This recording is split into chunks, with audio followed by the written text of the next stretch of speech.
শিশুকাল থেকে সাধারণ শিশুর জ্ঞান ছিল। হঠাৎ হরিদাস ঠাকুরকে নিয়ে ওদের বলরাম আচার্য ওই যদি কুলগুরু তাকে নিয়ে হরিদাসকে নিয়ে এসেছিল। শিশুকালে হরিদাস ঠাকুরের দর্শন পদবী প্রাপ্ত হয়েছেন দাস। তার কৃপায় উনি এরপর থেকে ভগবত প্রেমে ব্যস্ত হতে পারেন। কেবল পালিয়ে যাবেন। তাকে মহাপ্রভুর দর্শন পেয়েছিলেন পানিহাটি। সেই মহাপ্রভু দর্শন করে আরও চলা হয়েছে সংসার ত্যাগ করে পালিয়ে যাবে। পালিয়ে চলে যাচ্ছে তখন পিতা মাতা লোক দিয়ে পাহাড়াওয়ালা দেখে ঘিরে রাখছে। এইভাবে বহুদিন রেখেছিলেন, কিছুতেই মুক্তি পাচ্ছেন। একদিন এইভাবে সুযোগ ভগবান করে দিয়েছিলেন। সুযোগ পেয়ে উনি ঘর ছেড়ে পালিয়ে দিলেন। যখন মা ছেড়ে বলেছিলেন তুমি ছেলেটা পাগল হয়ে গেল, ছেলেটাকে রাখতে পারলে না, বেঁধে রাখো। তখন তার বাবা নির্বিষ বলছে এসব নারীদের এসব নারীদের যার মন দৌড়ির বদলাতা পিতা নারে প্রারব্ধ করবে। চৈতন্য চন্দ্রের দয়া হইয়াছিল, চৈতন্য চন্দ্রের বাথরুম কে রাখি এসব নারীদের রাখিতে যার মন দড়ির বন্ধনে কিভাবে তাকে রাখে। জন্মদাতা তো আমি, কিন্তু তার প্রারব্ধ খণ্ডন করতে পারবো না। আর চৈতন্য প্রভুর দয়া হয়েছে,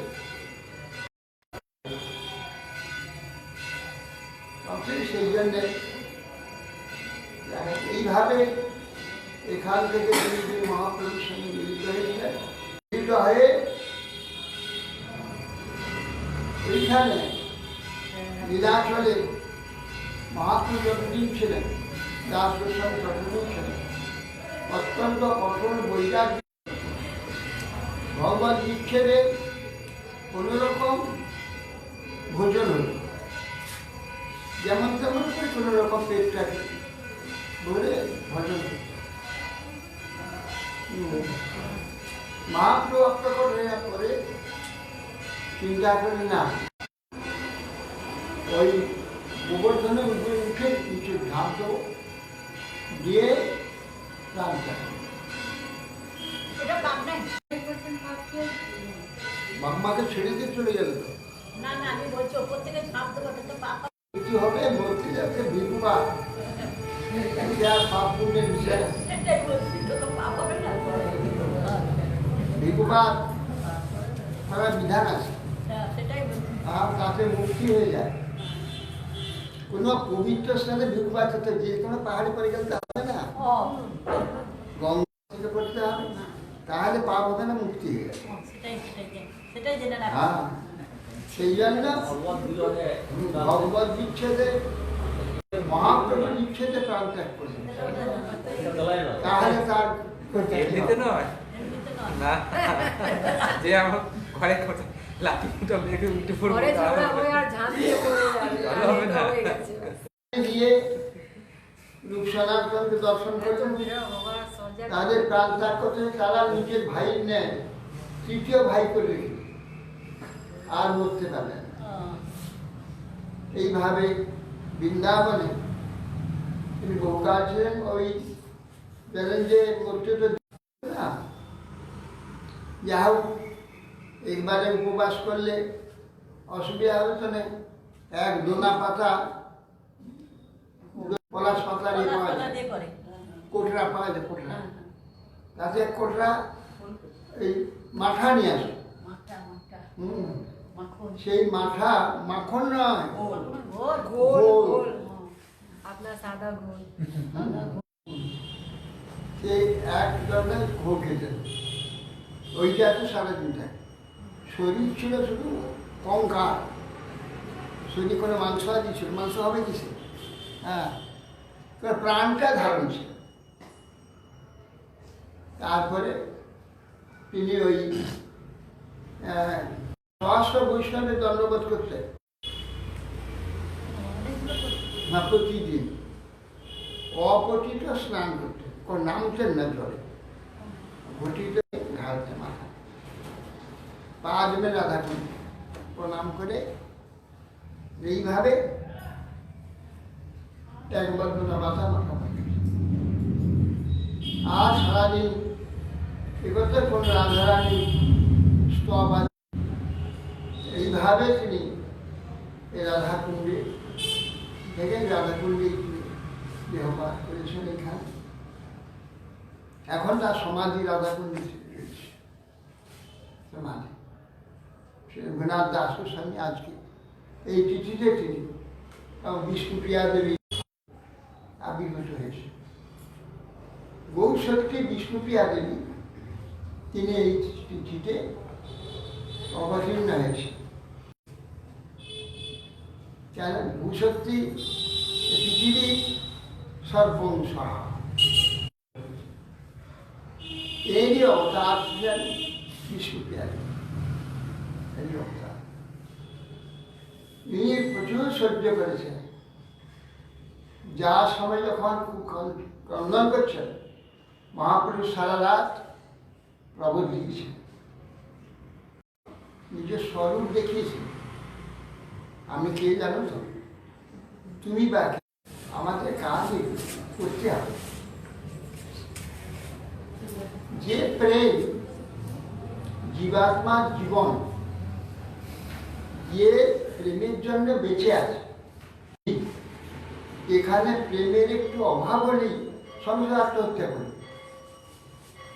কেউ আছে কোনো সূত্র যদি থাকে তার বিষয়, তাহলে প্রাণ ত্যাগ করে। সেই যে প্রেম, সেইটা এখানে লীলা প্রেম আসা, সেটা জগতের লোক বুঝতে পারেনি। তাদের বোঝাবার জন্য ভগবান এসেছে। সেটা ব্রহ্মার একদিনে একবার মাত্র হয়, ব্রহ্মার একদিনে একবার হয়। এই যে মহাপ্রভু জগতে অবতীর্ণ হয়েছেন, তার অধৈর্য হও, আমার কার্য বাধা হবে। তখন বিষ্ণুপ্রিয়া দেবী প্রবোধ দিয়েছে, ঠিক আছে, তোমার যা ইচ্ছা আমার যা ইচ্ছা। এই বলে মহাপ্রভু সারা রাত কৃষ্ণের কথায় শেষ প্রহরে বিষ্ণুপ্রিয়া দেবীর কাছ থেকে চলে এসে নিত্যানন্দ পাঠে শুয়েছে। মহাপ্রভু গঙ্গা পাড়ে চলে, সাঁতার দিয়ে পাড়ে চলে এসেছে কাপড়। তো বিষ্ণুপ্রিয়া দেবী গৌর নারায়ণের বিচ্ছেদে প্রাণ ত্যাগ করতে পারবেন না, কিন্তু উনি কোন পুরুষের সঙ্গে দেখা করতেন না বাইরে। একমাত্র ঈশান ছিল, বাড়ির কাজকর্ম করত, সেই ঈশানই সব করত। সচিমা সেবা করত, বিষ্ণুপ্রিয়া দেবী সেবা করত।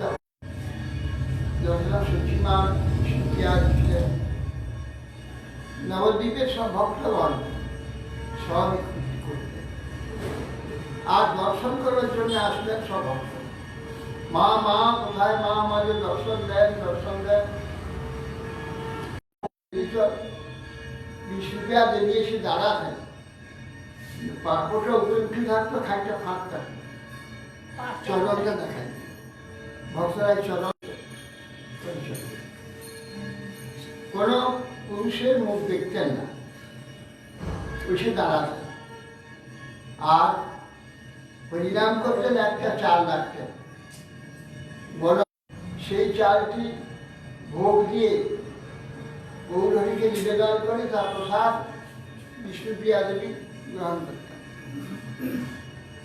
এখন হরিনামের পরে সে যত বেশি হরিনাম করবে তত বেশি চাল হবে, বেশি চাল পাওয়া যেত, রান্না করে যাবে, ভোগ দেওয়া যাবে। সেই জন্যে ওই হরিনাম করে একটা করে চাল রাখতেন। এইভাবে গৌর নারায়ণের আদর্শ, তার যে ইচ্ছা হরিনাম সংকীর্তন বিশ্বে প্রসার করা, সেইটা মতো নিয়ে তিনি এইভাবে জীবনযাপন করেছেন। শেষে গৌর হরির অন্তর্ধানে পূর্বেই তিনি অন্তর্ধান করেছেন। গৌর হরির অন্তর্ধান দেখতে আগেই তিনি অন্তর্ধান করেছেন। এইভাবে আজকে এই তিথি বিষ্ণুপ্রিয়ার আবির্ভাব। আর পুরাণিক বিদ্যানিধি প্রভুর আবির্ভাব চট্টগ্রামে, বাংলা বর্তমান বাংলাদেশে চট্টগ্রাম জেলায় তিনি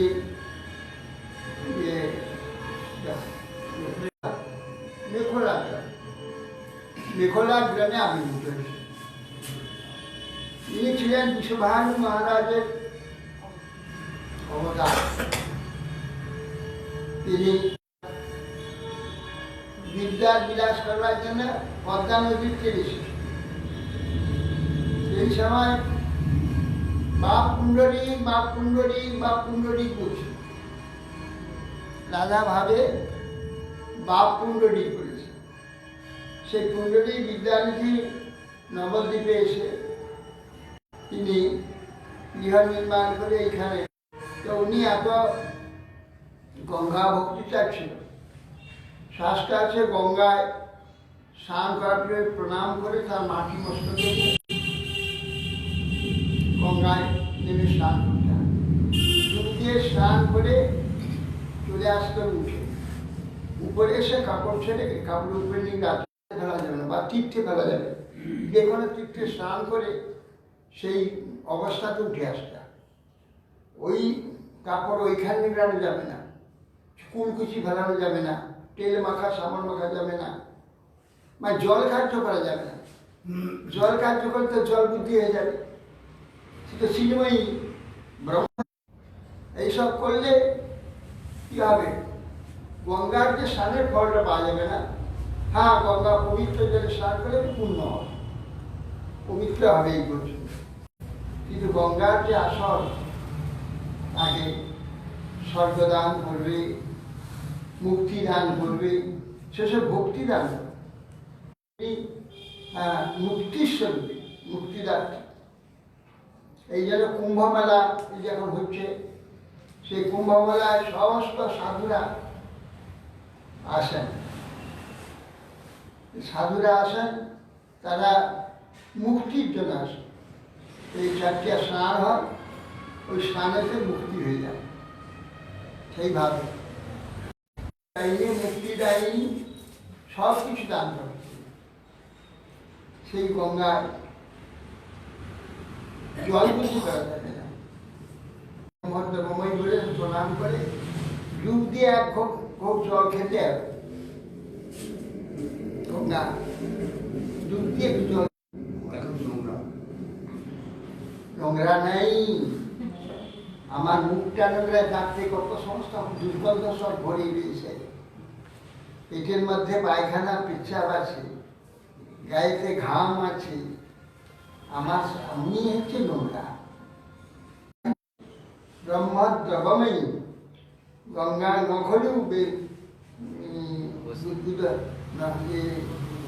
বুদবুদা ফেলে না, হচ্ছে বপুষাস্ত দোষ ন প্রাকৃতমিহ ভক্ত জনস্ব পশ্যে গঙ্গাম্বসান নখলু বুদবুদা ফেন পঙ্কই। বলছে গঙ্গাম্বসান, এই যে গঙ্গা জল, নখলু বুদবুদ ফেন পঙ্কই, পাক বুঝকালি এবং ফেনাদির দ্বারা ব্রহ্মদ্রবত্ব নষ্ট হবে না। ব্রহ্মদ্রবত্বের অবগচ্ছই নিরধর্মটা। গরু ভেসে যাচ্ছে এবং পায়খানা ভেসে যাচ্ছে, ঠিক আছে, কিন্তু জল হচ্ছে ব্রহ্মদ্রবত্ব, তাকে দেখতে হবে, ওটা দেখতে হবে। তা প্রমাণও দিয়েছেন। জল যে এত দূষিত হয়েছে কেন, যত কারখানা গড়ে উঠেছে গঙ্গার তীরে, তখন এই গঙ্গার তীরে যত শহর, কাশী, তারপরে কত শহর, পাটনা, ওদিকে তো কত শহর রয়েছে, উত্তরপ্রদেশ হরিদ্বার থেকে আরম্ভ করে যত বর্জ্য সব গঙ্গায় গেছে। কিন্তু এখনো এত বর্জ্য গঙ্গায় পড়ছে, গঙ্গার জল নিয়ে এখন রাখুন, কখনো বুঝবে না আর পোকা হবে না। পদ্মার জল এখন পচে যাবে, পোকা হয়ে যাবে, কিন্তু এই জল বুঝবে না। কেন, এই যে খাস, এইটা হচ্ছে ভাগীরথী, ভগীরথ, এই জন্য ও খাতে যে জল আছে। এখন তো জল নিয়ে নিচ্ছে সব, উত্তরপ্রদেশে চলে যাচ্ছে, সব চাষ হচ্ছে, গঙ্গা জল তো আসছে না। আর গণ্ডকী, ঘরঘরা, তারপরে হচ্ছে কোশি, তারপর কত জল কত জায়গা থেকে নদী আসছে, সেই সব জল ওইখানে সামান্য গঙ্গার জল মিশছে, সেই জলই এগুলো। এই জল যখন এই খাদ দিয়ে বয়ে যায়, এত দূষিত হলে কেউ দেখুন গঙ্গার মহিমা এখনো এর মধ্যে রয়েছে। আর কত বিদেশিরা, কত বৈজ্ঞানিকরা একে কত পরীক্ষা ছেড়ে, বীজাণু ছেড়ে দিয়েছে, জীবাণু ছেড়ে দিয়েছে, দেখছে পরীক্ষার অনুবীক্ষণ দিয়ে, আস্তে আস্তে একটা মাঝে একটা আর পোকা হবে না। এই যে গঙ্গা আর তুলসী পাতা, তুলসী পাতাতে দেখেছে এরকম, তুলসী পাতার রসেতে যত বীজাণু ছেড়ে দিয়ে সব বেড়ে যায়। ওই জন্য তুলসী আর গঙ্গা, তুলসী তো দুরকম দেখা যাচ্ছে, আমাদের এখানে যেটা সবুজ, তাহলে আমরা বদ্রীনাথ কাছে বাড়াই না, সেটা আলাদা তুলসী। সেটা আর আমাদের আরেকটা আছে এখানে বন তুলসী, দেখবেন তার গন্ধটা একটু কড়া, অনেক বন তুলসী আছে, বেড়া হয়ে থাকে, ওটা একটা তুলসী। বদ্রীনাথ একটা তুলসী আছে, কাছে বাড়া কৃষ্ণ তুলসী বলে। হ্যাঁ, এই জন্য তুলসী অনেক রকমের আছে, কিন্তু এটা তুলসী নয়। আমাদের যে তুলসী আমরা এটা হচ্ছে মূল তুলসী, আসল তুলসী।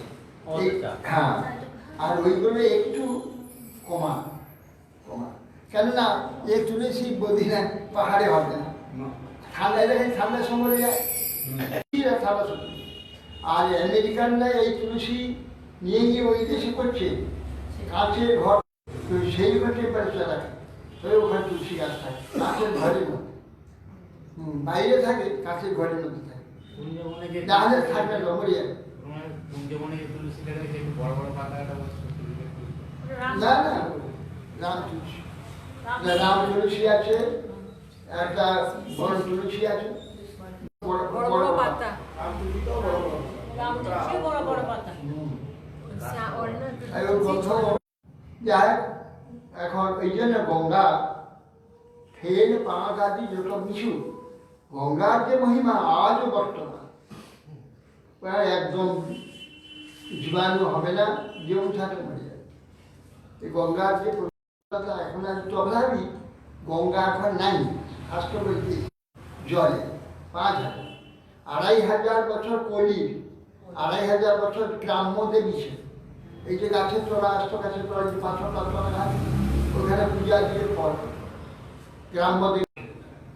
তারপরে 5,000 বছর পর্যন্ত তীর্থ ছিল, সব ভারতবর্ষিত তীর্থ সব ছিল, নামে সেই তীর্থ আছে। তবে কি হবে তাহলে, লোকে যে যায়, হ্যাঁ শ্রদ্ধাপূর্বক সেই তীর্থে বিশ্বাসের সহিত কেউ নাম ধরে যদি বলে, যে ডুব দেয়, সঙ্গে সঙ্গে স্বর্গতে সেইখানে প্রকাশ হয়, তার জন্য প্রকাশ। আবার স্নান করতে চলে গেলে তিনি বলবেন, শুধু ভক্তের গঙ্গাও তাই, গঙ্গা গঙ্গা বলে যে স্নান করছে ভক্তি গঙ্গা আসছে না, সেইখানে বিভূত হবে গঙ্গা এইভাবে তীর্থ। 10,000 বছর পর্যন্ত হরিনাম আর এই মন্দির, বিগ্রহ আর সাধু থাকবে, আর 5,000 বছর। এখন 5,100 কত হচ্ছে, এরপরে 5,000 বছর পর্যন্ত মন্দির, নাম, কথা 5,000 থাকে। 10,000 বছর হলে সব বিধি আর থাকে না। রাজা থাকবে কিন্তু সন্দেহ হচ্ছে এখন যা অত্যাচার হচ্ছে যা অবস্থা কি হবে যাই শাস্ত্র বলছেন যে অসুবিধা থাকে পর্যন্ত প্রথম সন্ধ্যা তারপরে আস্তে আস্তে একবার অন্ধকার তখন মানুষ আর মানুষ আকার থাকবে মানসিক কার্য এখনই নেই মানুষের কোনো কার্য পাওয়া যাবে না চিন্তা করতে পারছি না হ্যাঁ চিন্তা করছি যে এই আর কিছুদিন পরে তো কিছুই থাকবে না কেন মানে আর সৎ মানুষ পাওয়া যাচ্ছে না ভক্ত মানুষ পাওয়া যাচ্ছে না তারপরে রাজনৈতিক ব্যাপার এই ধর্মকে হ্যাঁ ধর্ম আমরা চাই না আরে বাবা ধর্ম তো রাজার জন্য ধর্ম রাজাকে ধর্মপাল বলা হয় রাজা ধর্মপাল ধর্মপাল রাজা দেখেন না এই বর্ধমান রাজা গোটা বর্ধমানে কি করেছে কত ধর্মস্থান প্রচুর এগুলো কেন শাস্ত্রে আছে ধারণা ধর্ম মিথ্যা হোক ধর্মের বিধৃতা প্রজা হ্যাঁ ধর্মের দ্বারা প্রজা রক্ষা করার কথা বলা আছে তাদের ধর্ম তারা পালন করছে কেন রাজা দেখবে ধর্মপাল হ্যাঁ পশুবীর ধর্মে নেই না পশুবীর সমান ধর্ম না গেলে তো পশু হয়ে গেল সব তো এরা বলছে আমরা মানুষ পালন করবো না পশু পালন করবো বলছে যে মানুষকে আর পালন করবো না কি করবো না আবার পশু পালন ঘুমাও হাবো তা করো ভালো করে খেতে হবে ভালো করে মল ত্যাগ করে ভালো করে ভোগ করবে এইসবের ব্যবস্থা রাখছে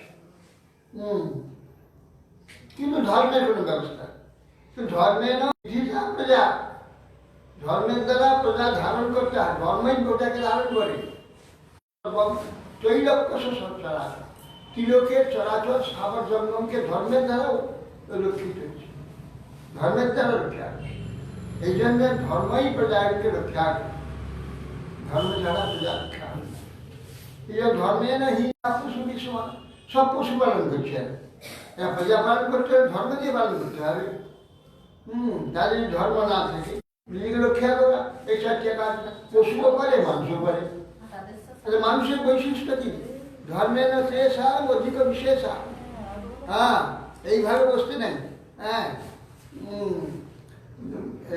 ধর্মের না পশুরই সমান শ্রেষ্ঠত্ব বিষয় ধর্মই শেষা অধিক বিশেষা সামানই পশু আর মানুষের জীবনযাপনটা এক কিন্তু পশু মানুষের বিশেষত্ব হচ্ছে ধর্মের দ্বারা এরা বলে আমরা ধর্ম মানব আজকাল বাবা যে যার ধর্ম পাল একই রাষ্ট্র যখন আমাদের রাজা রাজ্য পালন করতো কোল বিল সাঁওতাল এদের তো আলাদা ধর্ম এরা কি থাকছিল না এরা তো ছিল কালাসী যাদেরকে পালন করে রাজারা পালন করছে ধর্ম না আরে বহু ধর্ম আছে যে যার ধর্ম পালন করবে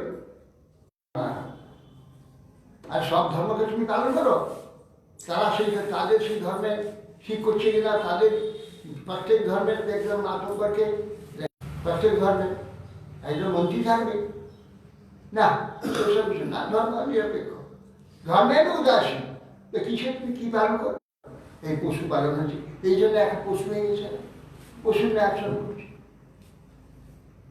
আজকে বিষ্ণুপ্রিয়া দেবী আবির্ভূত হয়েছেন সনাতন নিষ্ঠের কন্যাসী এর সঙ্গে প্রথম প্রতিনি মহাপ্রভু লক্ষ্মীপ্রিয়া অন্তর্হিত হয়ে গেলেন তারপরে সনাতন পণ্ডিত তার কন্যার আবির্ভূত হয়েছেন তিনি পৃথিবী ধরা ভূ ভগবানের তিনটি শক্তি আছে শ্রী ভূ লীলা ভূ শক্তি লীলা শক্তি আর শ্রী শক্তি সম্পদ ভগবানের নিরন্তর চরণ সেবা বৈকুণ্ঠে শ্রী ভূ লীলা ভূতে বিশ্বে যত পৃথিবী হয়েছে বিশ্বে মানে অনন্ত ব্রহ্মাণ্ড আছে প্রতি ব্রহ্মাণ্ডে একটা পৃথিবী আছে একটা স্থূল লোক আছে মানে কর্মক্ষেত্র আর 6টা উপরে 7টা বিশ্বে এইভাবে প্রতি ব্রহ্মাণ্ডে 14টা লোক আছে। জীব সৃষ্টির কোনো ব্যবস্থা আছে। এ বৈজ্ঞানিকরা নিরন্তর খালি খুঁজে যাচ্ছে, চন্দ্রে খুঁজছে, মঙ্গলে খুঁজছে, শনিতে খুঁজছে, জীব খুঁজে বেড়াচ্ছে। আরে জীব ওখানে হবে কি রে, পরিবেশ নেই ওখানে। এই জন্যে তৈরি গেছে সুচলে বরাহাদের দাঁতকে করে তুলে নিয়ে এইখানে রেখে দেন। কেন এই যে এমন একটা জীব সৃষ্টি হবে, অন্য কোনো গ্রহে হবে না, সেখানে জীব সৃষ্টির কোনো ব্যবস্থাই নেই। আর এইখানে জীব সৃষ্টি করার সাথে চন্দ্র আছে, এ সমস্ত আকর্ষণ করে রস সার্কুলেশন করছে, জলকে আকর্ষণ করে আনছে, রস সার্কুলেশন করে। জল নেই, চন্দ্রে জল নেই, কিচ্ছু নেই, শূন্য। কেন? চন্দ্রের আকর্ষণ, জোয়ার ভাটা হয়। দেখে না সূর্য উদয় তো জোয়ার হয় না, সূর্য ভাটা পৃথিবীকে আকর্ষণ করে ধরে গেছে, কিন্তু জোয়ার ভাটা হয় না। জোয়ার ভাটা হয় তো চন্দ্রের আকর্ষণ। চন্দ্র উদিত ও যত সাড়ে কটা পৃথিবী ঘুরছে, আর সমুদ্র চারদিকে আছে তো, চারদিক সমুদ্র ঘুরছে। চন্দ্রের পিছনে পিছনে ঘুরে বেড়ায়।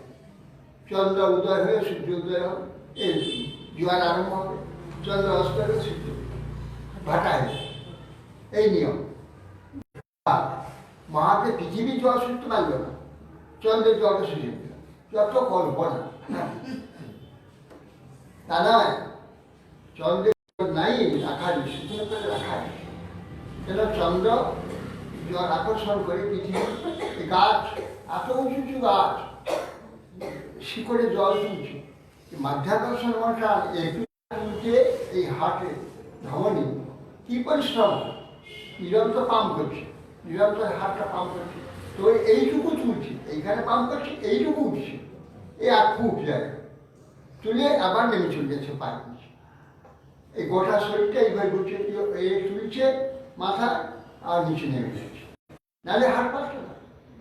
আর এই গাছ আর যে সমস্ত বৃক্ষ বৃক্ষ, এই যে রসটা শিকড়ের উপরে একবার উপর ডালা পর্যন্ত, পাতা ফল সব যাচ্ছে, চন্দ্র আকর্ষণ করে টেনে রাখছে বলে সেখানে জল পড়ে যাচ্ছে, তা নাকি যেত রস যেত না। এই জন্য চন্দ্র হচ্ছে ঔষধির জায়গা, চন্দ্র আকর্ষণ। ওখানে যদি জল টল থাকতো, সৃষ্টি থাকতো, কিছু থাকতো, তাহলে আর আকর্ষণ করতো। সেই জন্যই এটাই ব্যবস্থা। যাই হোক, আজকে সেই বিষ্ণুপ্রিয়া দেবী, তিনি তার গৌর নারায়ণের যাবতীয় ভদ্রতার যে বিপ্লম্ব, সে বিপ্লব করেছেন। আবার বিষ্ণুপ্রিয়া দেবীকে বিপ্লম্বকে আস্বাদন করাবার জন্য তিনি চলে গিয়ে ওনার বিপ্লম্ব হলেন। বিপ্লম্ব শব্দে বিশেষের প্রকৃষ্ট রূপে, বিশেষ রূপে, প্রকৃষ্ট রূপে লাভ, প্রতিষ্ঠ বিপরীত লাভ, বিপরীত। এক মিলনে লাভ হয়, বিচ্ছেদে লাভ। মিলনে লাভ হয় তখন, যখন কাছে থাকে তখন খুব আর আছে, এই জন্য তার কাছে খুব থাকার কোনো প্রয়োজন হয় না, আকর্ষণ হয় না। আছে, এটা তো আছে, সব সপ্তাহের কাছে থাকে এমন অনর্গল তাকে দেয়। এই জন্য মিলন অপেক্ষা বিপ্লম্বটা অধিক প্রাপ্তি হয়। এই জন্য মহাপ্রভু চলে গিয়ে বিষ্ণুপ্রিয়া, কৃষ্ণ যে রাধারানী চলে গিয়ে যে বিপ্লম্ব হয়েছিল রাধারানী, সেইটাকে মহাপ্রভু আস্বাদন করার জন্য এখানে উভয়ই বিপ্লম্ব আস্বাদন। মহাপ্রভু ওখানে রাধা ভাবে কৃষ্ণ বিচ্ছেদে বিপ্লম্ব ভাব আস্বাদন করছেন, আর মহাপ্রভু বিরহে বিষ্ণুপ্রিয়া দেবী এখানে বিপ্লম্ব আস্বাদন। এই জন্যে মহাপ্রভু বিচ্ছেদ ভজন দিয়েছে। আর যেন তার কৃপা এবং আশীর্বাদ আমরা কখনো যেন এই বিপ্লম্ব যে রস, সে রসে কিঞ্চিত অনুভব। আর আজকে পুণ্ডরী বিদ্যানিধি প্রভু আবির্ভাব, তিনি রাধাভাবে বিবাহিত ছিলেন এবং তাকে পিতা বলে বা পুণ্ডরী বলে করেছিলেন। উনি আমার গদাধর পণ্ডিত এসে ওদিকে প্রেম, তা দেখে উনি দিনের বেলা যেতেন না গঙ্গার কাছে যেতেন না, দিনের বেলা, রাত্রে যেতেন। দিনে গেলে লোকে কুলকুচি ফেলছে, কাপড় কাটছে, বাসন মাজছে, জল বুদ্ধি করে যদি জলের কাজ করে তাহলে চলে কোনো গঙ্গার কোনো স্নানের কোনো কথা হ্যাঁ? গঙ্গার ধারে যারা বাস করে ভক্ত এবং সাধারণ লোক, তোরাও তো গঙ্গাতে সেই জলে কাজ করে। স্নান করে, কিন্তু জলের কাজ যদি করেন তাহলে সেটা করে। তিনি গঙ্গা বুদ্ধি নষ্ট হবে বলে জলের কার্য করছেন না, ওটা নিজের গভীর রাত্রে যেতেন। লোক যে করছে সেটাও দেখতে পাবেন। গভীর রাত্রে গিয়ে প্রণাম করে একটু জল নিয়ে পান করে ফিরে আসেন। কখন যেতেন দিনের বেলা গঙ্গাতে? এই আষাঢ় মাসে মাড়ুয়া ওরণ ষষ্ঠী আছে, মাড়ুয়া কাপড় জগন্নাথ পরে ওই দিকে হাসছেন, বলছে ইয়ে কি মাড়ুয়া কাপড় না ঠাকুরকে পরিয়েছে, এটা খুব অন্যায়। কেন মার একটা এঁঠো সে আগে মাকু দিয়ে কাপড় বুনতো, মুখ দিয়ে টেনে নিত এই সুতোটা, তবে সেটা এঁঠো হয়ে যেত, সেটাতে কাপড় বুনতো। নিজের কাপড় ছিল না, তখন এই কাঁচিটা কাপড় বুনত। আর মারের এই ভাতের ফ্যান দিয়ে সুতো মার দিত, এইসব করতো, ভয়ানক অপবিত্র। এগুলো আগে নিয়ে এসে ভালো করে ধুয়ে সাবান টাবান দিয়ে বা সোডা দিয়ে ধুয়ে পরিষ্কার করে এটা এখানে বিধান। আরে জগন্নাথ তো ব্রহ্ম, তার কিছু নেই, কিন্তু এই সেবকগুলো ব্রহ্ম হয়ে গেছে। ইয়ে বাকি স্বরূপ আমাদের বলে হাসতে বলে না না, ও জগন্নাথ যা চায় তার সেবকরা তাই করে। এই বলে হাসতে হাসতে চলে রাত্রে জগন্নাথ স্বপ্নে চলে বেটা স্মার্ট পণ্ডিত এখানে এসেছে, আমার যা ধারা যায় না, এখানে যা ধারা, আমি এখানকার যা ধারা খেয়ে এখানে সকলে বিয়াসের প্রত্যেকে একটু খাবে, এখানে কোনো এখানে সব আমার পবিত্র স্থান। বেটা আমার সেবকদের বলি ব্রহ্ম হয়ে গেছে। জগন্নাথ এক চর মারে গেলে বড়লাভ এক চর, জগন্নাথ এক চর মারে বংশ। তারপরে ঘড়িবেলা প্রতিটি মঙ্গলার দেখতে তো সবিতা আমাদের ছিল বন্ধু, তখন বাড়ি থেকে এসব ও বিদ্যানিধি এসো, তখন এসো ভিতরে এসো। আলু দিয়ে দেখলো মুখটা হারিয়ে ফুলে গেছে লাল, মুখে একটু শুনে আবার তো ভালো দর্শন করে দিল, মুখ ফুলে কেন? তা বলছি ওই যে কাল বলছেন যে সেবকগুলো সব ব্রহ্ম হয়ে গেল, হাসলাম দেখা করেছি। আমি যা চাই আমার সেবক তাই করে, আমি যা চাইবো না কখনো আমার সেবক করে। হ্যাঁ দেখা এরা সব ব্রহ্ম হয়ে গেছে। আমাদের এই যা ধারা যায় তুই কেন এসিস? এইবেলা দুজন চট চুরিয়েছি বলে মহাভাগ্যবান তুমি। আরে জগন্নাথ বলরামের হস্ত স্পর্শ পেয়েছ, তোমার মতো মহাভাগ্য কাকে মারবে? জগন্নাথ মারবে নেই, আমি আর জগন্নাথকে মারবে নেই, তোমাকে মারছে না, তুমি তার নিজের লোক। সেই জন্য তোমাকে এই পুনরিক বিদ্যানিধি প্রভু এই প্রকার ভগবানের প্রিয়।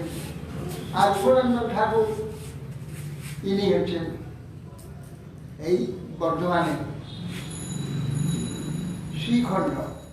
এই শ্রীখণ্ড আছে ছোট লাইনে, শ্রীখণ্ডের স্টেশন আছে, সেই শ্রীখণ্ডে ওখানে নরহরি সরকার থাকে, মাধব সরকার, মুকুন্দ সরকার আর মাধব ছিল না, মেয়ে না ওখানে বৈদ্যখণ্ড বলা, শ্রীখণ্ড বৈদ্যখণ্ড। তাদের নরহরি সরকার মহাপুরুষ পার্শ্বদ ছিলেন, ওর ভাই মুকুন্দ সরকার কিন্তু বৈদ্য কার্য করতেন। তারই ছেলে হচ্ছে রঘুনন্দন ঠাকুর। উনি বাচ্চাবেলা ভগবানকে ওই ঘাটে ওই লাড্ডু খাইয়েছে, তো সেই মুকুন্দ সরকার দেখবার জন্য উকি দিয়ে দিচ্ছে, আর হাতে লাড্ডু রয়ে গেছিল, সেই লাড্ডু পাতা রয়েছিল, লাড্ডুরে হাতে যাই। এই প্রকার রঘুনন্দন শ্রেষ্ঠ ভক্ত ছিলেন। ওনার মধু পুষ্করিণী বলে একটা কদমের গাছ ছিল, ওই গাছে প্রতিদিন 12 মাস 2টো করে ফুটে থাকতো। ওইটা নিয়ে এসে ওই গোপীনাথের কানে অবধ্বংস করে দিতেন 12 মাস। এখনো হয়? গাছই নেই, তা হবে রঘুনন্দন ঠাকুর পরম ভক্ত ছিলেন। ভগবান তার যাবতীয় কথা শুনতেন। একদিন মহাপ্রভু বলছেন মুকুন্দ গেছেন লীলাচল, বলে মুকুন্দ বলছে প্রভু রঘুনন্দন আমার পিতা। কেন? যার কাছ থেকে ভক্তি না হবে, ভক্তি যখন নাই তো আত্মার উদ্দেশ্য, আত্মার কোনো অস্তিত্ব নেই। যখন ভক্তি সে করছে তোমার আত্মবৃত্তি জানছে, ওটা আত্মার কার্য। আর যত এখানে কার্য হচ্ছে খাওয়া দাওয়া, এখানে থাকা, বেঁচে থাকা, এই দেহের কার্য, আত্মার কার্য। তো আত্মার উন্মেষ যখন হলো, জন্ম হলো যার দ্বারা, অতএব রঘুনন্দন আমার পিতা। এইভাবে বলছে সেই রঘুনন্দন ঠাকুর, তিনি দেবকী মহাপ্রভু বলে দিয়েছেন আমার কাছে নরহরি থাকবে, তুমি সেবা করবে। বাস এই তিনজনের সেবা বলে দিয়েছেন। মা সেবা করতেন, ভগবানের অপূর্ব ভোগ লাগাতেন, অপূর্ব সেবা করতেন, ভগবানকে যা বলতেন তা শুনতেন। আর সেই রঘুনন্দন ঠাকুরের আর একজন আমাদের বিশ্বনাথ চক্রবর্তী ঠাকুরের ছিল। বিশ্বনাথ চক্রবর্তী ঠাকুর হচ্ছেন টিকাকার, এই শ্রীমদ ভাগবতে টিকা করেছেন, উত্তম পণ্ডিত ছিলেন এবং ভগবানের সব শাস্ত্রের যে টিকা আদি করেছেন করে তিনি অল্প বয়সে চলে গেলেন বৃন্দাবন। বৃন্দাবনে একবার তর্ক হয়েছিল, বৃন্দাবনে গোবিন্দ, গোপীনাথ, মদন মোহন এই তিন দেবতার সেবা করেন গৌড়িয়া বৈষ্ণবী। আর তারা বলছে তোমরা সম্প্রদায়িক বৈষ্ণব যদি না হও, তোমাদের কাছে সেবা কেড়ে নেব, তাহলে যে আমরা সেবা নেব। গোবিন্দ, গোপীনাথ, মদন মোহন তিন বৃন্দাবনের রাজা, এই তিনের সেবা তোমরা কেন করো? তোমরা তো কোনো সম্প্রদায় দেখা যাচ্ছে না, শ্রী শুদ্ধ বৈষ্ণব কিনা। আমাদের তোমাদের তো বেদান্তের টিকা নেই, ভাষ্য নেই, বেদান্তের ভাষ্য তোমাদের দেখা। তা বিশ্বনাথ চক্রবর্তী ভাগবতকে বেদান্তের অকৃত্রিম ভাষ্য বলে আমরা মেনে নিয়েছি, সেইভাবে আমরা চলবে না। বলতে ভাগবত তো সকলে, তোমাদের কেন? তোমাদের নিজস্ব ভাষ্য বেদান্ত দেখাতে হবে, তোমাদের বিচারধারা কীরকম, শুধু না সেবা কেড়ে নেব। তখন সকালে এসে তখন বিশ্বনাথ চক্রবর্তী ধরলো। বিশ্বনাথ চক্রবর্তী তখন বৃদ্ধ হচ্ছে, আমার তো লেখার সময় নেই। তখন বড়দেব বিদ্যাভূষণ প্রভু ছিলেন, তাকে বললেন যে তুমি এর ব্যবস্থা। সে গিয়ে বোঝাবার চেষ্টা করে, ওরা বললেন না, বলে টিকা সত্যি দেখাতে হবে, তবে তোমার 1 মাস সময় দেবে। তখন বড়দেব বিদ্যাভূষণ এসে গোবিন্দের চরণে প্রণাম করে, প্রণাম করা মাত্রই গোবিন্দের মালা খুশি পড়ল। পূজারী মালাটা বেঁধে এসে ওর গলায় দিয়েছে। তখন ওইখানে ওই মুখবন্ধ শুরু করলেন, করে 1 মাসের মধ্যে বেদান্ত ভাষ্য লিখলেন। বেদান্তের ভাষ্যের নাম হল শ্রী গোবিন্দ ভাষ্যম। তখন 4 সম্প্রদায় গাদি আছে ওখানে, জয়পুরের কলকাতার 4 সম্প্রদায় গাদি আছে, সেখানে গিয়ে ভাষ্য দেখালেন। তারা সব ভাষ্য পড়ে বলে হ্যাঁ তোমরা সাম্প্রদায়িক ভাষ্য, অতএব তোমাদের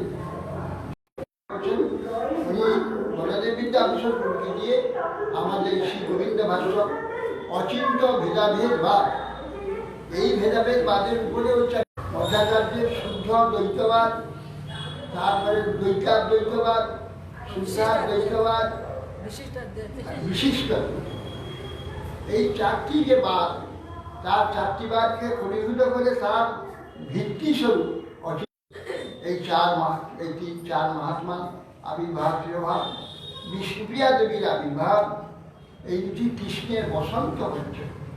আর বসন্ত আরম্ভ হয়ে গেল, বসন্তকাল। তাই এই বিশেষ আজকে এই তিথি বড় বড় পবিত্র।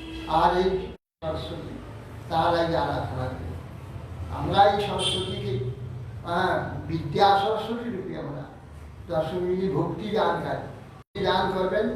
এই সরস্বতী বিদ্যাবধূ জীবনম, দেহের হরিনাম সংকীর্তন বিদ্যাবধূ জীবনম। সে আজকে সেই সরস্বতী, তিনি পরাবিদ্যা আর অপরাবিদ্যা।